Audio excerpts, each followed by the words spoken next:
Bapak Ibu, saudara-saudariku yang terkasih dalam Tuhan, selamat datang dalam renungan pagi hari yang ke-25 masa Prapaskah.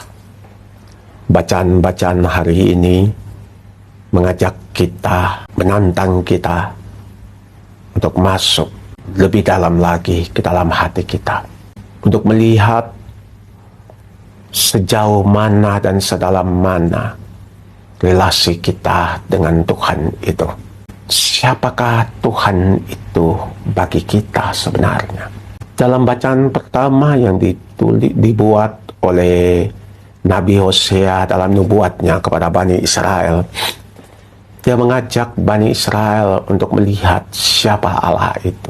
Bahwa Allah itu adalah Allah yang menerkam, tapi juga yang menyembuhkan.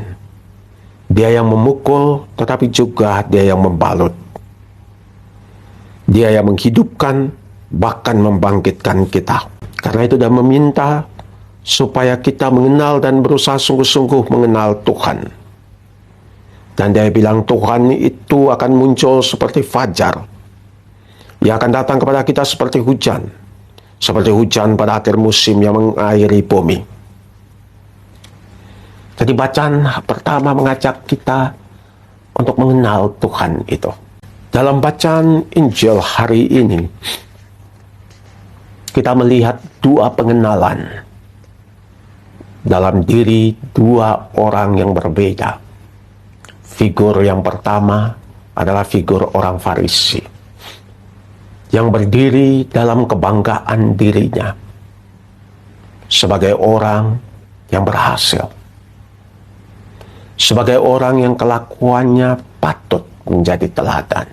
Pertanyaannya, apa sih yang perlu kita banggakan di hadapan Tuhan yang maha sempurna, yang maha kudus, yang maha segalanya itu?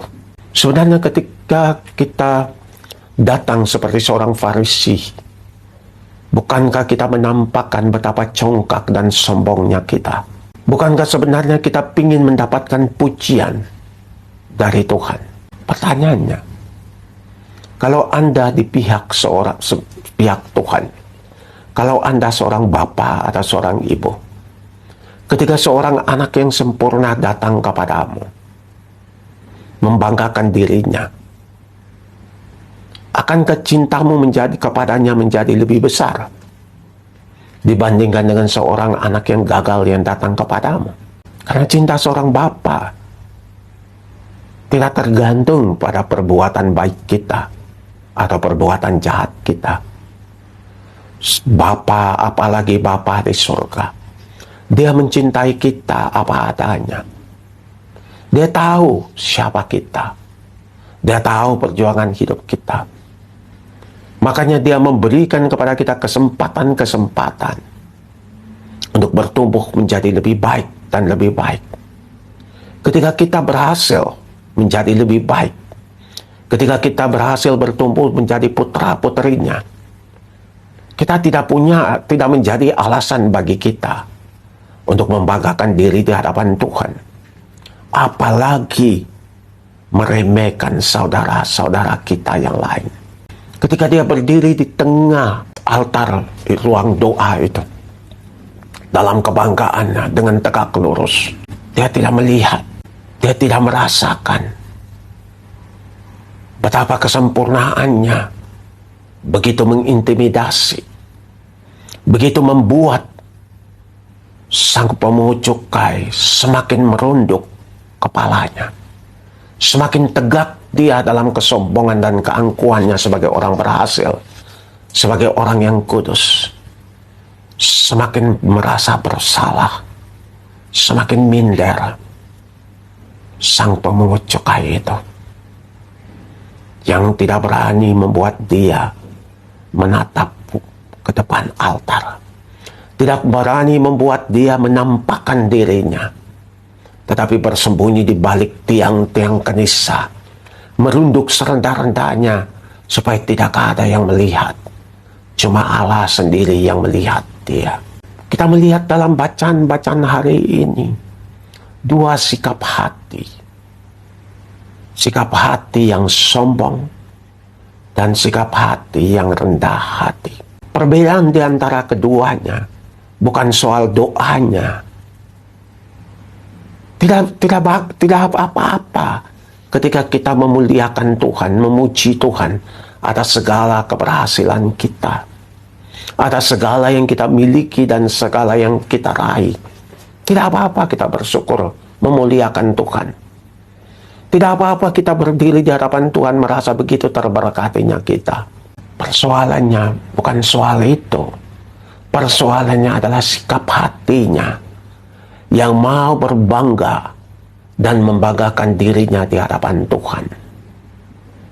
Sikap hati orang yang congkak adalah sikap hati orang yang merasa bahwa semua yang terjadi dalam hidupnya itu karena dia semata-mata. Tidak lebih, tidak kurang. Sikap hati orang yang rendah hati adalah sikap hati orang yang merasa bahwa segala yang terjadi dalam hidupnya itu, kalau semuanya baik, itu karena anugerah dan rahmat Tuhan. Kalau ada yang kurang, itu karena kesalahannya sendiri. Karena ketidakmampuannya dia untuk memakai kesempatan, waktu, segala energi, segala yang ada padanya untuk bertumbuh, untuk menjadi lebih baik dan lebih baik lagi. Itu saja. Makanya, ini menampakkan bagaimana relasi kita. Relasi antara orang Farisi dan Tuhan kelihatan seperti sangat dekat, tapi sebenarnya sangat jauh, dibatasi oleh jurang ketakutan akan penghakiman mungkin, ketakutan akan ancaman neraka, ketakutan akan hukuman. Karena itu dia datang dengan hati seorang budak. Dia harus menampakkan bahwa dia berhasil supaya bisa mendapat upahnya. Tapi bukan itu. Dalam doa kita tidak bisa seperti itu. Dalam doa kita harus datang apa adanya. Dengan hati yang terbuka. Dengan hati yang mau melihat. Mengalami Tuhan sendiri. Makanya sikap hati seorang pemungut cukai adalah sikap orang yang mau memuliakan Tuhan. Bahwa kemuliaan itu milik Tuhan semata-mata. Dia bahkan tidak layak untuk mendapatkan kemuliaan itu. Makanya di hadapan kemuliaan Tuhan itu, dia cuma bisa merundukkan kepala. Dia cuma bisa menyembunyikan kepalanya di bawah ketiaknya.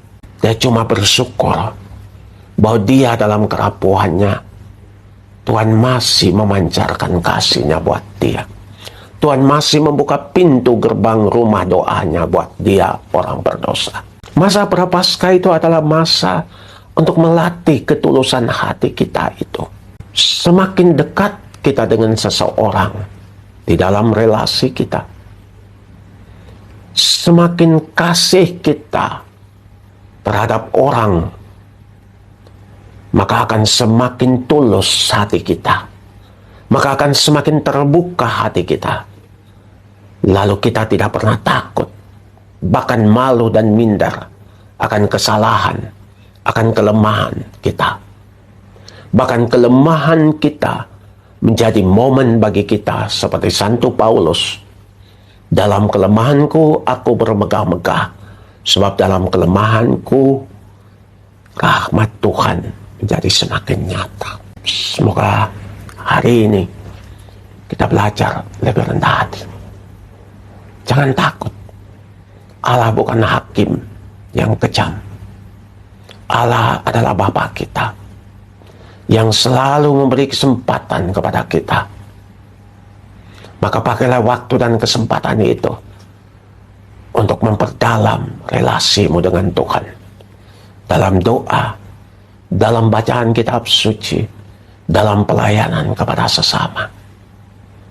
Hanya dengan demikian, hati kita akan semakin terbuka dalam relasi kita kepada Tuhan.